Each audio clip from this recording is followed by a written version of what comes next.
சேர்த்து பக்கோடா போட்டேன். அடுத்து இங்கே வந்துட்டு வாழைக்காய். ஹை ஃப்ரெண்ட்ஸ், எல்லாருக்கும் வணக்கம். Welcome back to mom 60. இப்போ மணி 8:15 சமைச்சிருக்கேன். என்ன அப்படிங்கிறத பார்த்துடலாம். இன்றைக்கி செவ்வாய்க்கிழமை. இங்கே வந்துட்டு சாதம் கஞ்சி வடித்து ஹாட் கேஸில் போட்டு வச்சுருக்கேன். அடுத்து இங்கே வந்து காராமணி, சடக்காராமணின்னு சொல்லுவேன், அது ஒரு நூக்கோல் போட்டு தக்காளி எல்லாம் போட்டு குழம்பு வச்சுருக்கேன்.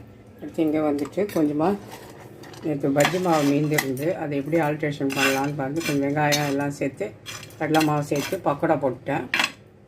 அடுத்து இங்கே வந்துட்டு வாழைக்காய் கொஞ்சமாக பொரியல் பண்ணி வச்சுருக்கேன். மாம்பழம் கட் பண்ணி வச்சுருக்கேன். முட்டை அவிச்சு வச்சுருக்கேன். இங்கே வந்துட்டு தயிர் இருக்குது. இங்கே வந்துட்டு மோர் இருக்குது. இன்றைக்கி வந்து லஞ்சுக்கு தான் எங்கள் வீட்டில்.